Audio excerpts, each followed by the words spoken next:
Hey guys, how's it going? It's Alex. This is a Mercury Retrograde survival guide video, and it's actually the first Mercury Retrograde survival guide video that I've done in a really long time. But I felt like there was something kind of special about this Mercury Retrograde, and I think that there's a lot we can benefit from if we know how to ebb and flow with the energies here. So we're going to be going into that. I'm going to be giving you some calendar dates to plug into your calendar. But before I do, I have a real quick announcement. I have a class that I'm teaching this Sunday, December 10th, and I'm putting the flyer up on the screen that I am really excited about. This is my first astrology course on relationship synastry. And I'm excited because synastry is one of my favorite parts of astrology, and it's a part of astrology that I use the most often. However, I've never taught anything on it. So this is going to be new for me. It's going to be a great evening full of information. If you are interested in coming to the live, that's going to be at 6 p.m. Pacific Standard Time this Sunday, December 10th. The class will be recorded, so if you can't make the live, you can also look into getting a recording as well. So if you're interested in more information on the course, please email me at coyotestarastrology@gmail.com. And if you could just make the subject line synastry in all caps, that makes it a little bit easier to find. All right, so let's dive into this Mercury retrograde. Where are we? This is December 4th today. So just FYI, pre-shadow for this Mercury retrograde, I'm a little late, sorry. It started on November 22nd. So just for your notes, you may want to reflect on, once you kind of have the information for the retrograde, just know that pre-shadow started November 22nd. And we know that pre-shadow is just as important as the retrograde. And pre-shadow simply means that the planet in question, in this case Mercury, has started to walk through the degrees that that planet will station retrograde in. So it's like a precursor where the themes of the retrograde are already making themselves known. And I'm sure many of you know that have been into astrology for a while that it is kind of astrology 101, that we don't sign contracts or commit to things if we can help it during a Mercury retrograde. But I just want to remind us that that goes for the pre-shadow as well.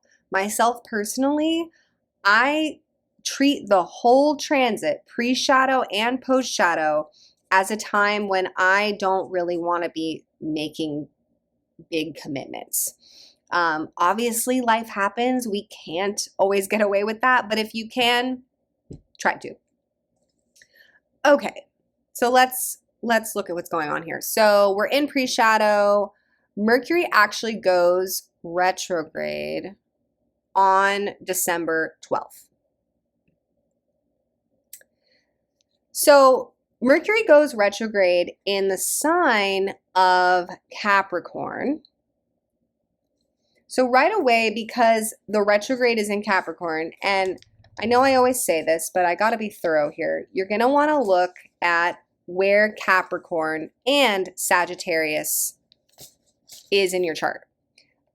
Because this Mercury retrograde is in both signs, so you're going to want to look at where the first degrees of Capricorn are and where the last degrees of Sag are, because that's where this is going to happen, and we'll cover that. But that's just going to help you fine-tune the retrograde to yourself. I'm going to give you the more general themes, but if you can find out what house this is in, that's obviously going to help you more. But generally, a Mercury retrograde in Capricorn is potentially helping us revise things around Capricorn. So that can definitely be our career or our long-term goals, things that require more work and patience. These are more foundational, grounded, material world things like money and our job and our big commitments in life, right? And because this part of the retrograde is in Capricorn, that means that this part of the retrograde is ruled by Saturn. Saturn is over here, first degree of Pisces. So you may also want to look at where Saturn is in your chart, because that's where this part of the retrograde is looking at revision. Retrogrades are simply about revision. It's like the planet was trucking along and then all of a sudden he was like, wait a second, I'm not so sure. I got to go back and figure some stuff out. The planet goes retrograde, it figures some stuff out, and then eventually it gets moving again and everything smooths out. So we've got some Saturn themes here for the first leg of the journey. So you may be wanting to look at places that you want to revise in your job, in your career, and then let's also look at some other aspects that are happening here. And this gets into why I think that this retrograde is actually really beneficial if we work with the energies correctly. So Mercury goes retrograde at 8, and he's actually making some really interesting aspects. He's trining Jupiter, which is retrograde in Taurus, and sextiling Venus in Scorpio. Both of these have kind of, well, the combination of all three of them have real financial implications. Jupiter in Taurus obviously wants to make money and come into some financial stability, abundance in life. And Venus rules finances as well. And Jupiter is opposing Venus here. So that's like, I want to make a lot of money. I want to go big, right? I want to be abundant, opulent, set up. And then this is all going in harmony with Mercury that wants to figure some things out for you, that wants to think through some ways to be potentially more efficient, to bring in more money, to streamline avenues of business. It has kind of like a work smarter, not harder vibe to it. But more generally, it's really just like we want to slow down for a second in a retrograde and get things organized. I also pulled the tarot for this first decan of Capricorn, and the card for this part of the retrograde, just to kind of piggyback on what I was saying, it's the Two of Pentacles. And this is a card about juggling priorities. It's about time management. It's about adaptability, organization, and essentially handling our shit, getting our shit together, right? Okay, so let's look at where Mercury goes from here. So at this point, we're absolutely in the revision process. Mercury goes direct kind of perfectly on January 1st at 22 degrees Sagittarius. Now, here is something I want to make very apparent. When Mercury goes direct, which normally we would think of as like a relief. Yay, Mercury's direct. In this case, not so much, not at all. In this Mercury retrograde, we definitely want to wait until the post shadow is complete to have things feeling more smooth, and I will give you that date in a moment. But for now, know that Mercury goes direct on January 1st. But check it out. Mercury is squaring Neptune. Neptune is the planet of illusion, fantasy, and deception. So there is actually not clarity during the station direct or in the days following, because actually the worst of the square happens January 8th, 9th-ish, that time right there. So we're not looking at, I think things will start to clear up when Mercury gets back in Capricorn. So like by January 13th, we're starting to kind of figure it out. And then we're looking at post shadow completing on January 20th. So you're out of the woods completely January 20th. About a week before that, you start to feel a lot more clear. Let's go back to Sagittarius, though, and talk about that a little bit. Sorry, I'm kind of all over the place. The Sagittarius side of things obviously can bring in some themes around travel. So for some of you, travel, where to be, where to go might come up within this retrograde. But once again, you want to look at where the last 8 degrees of Sag is in your chart to fine tune that more specifically to your natal chart by house.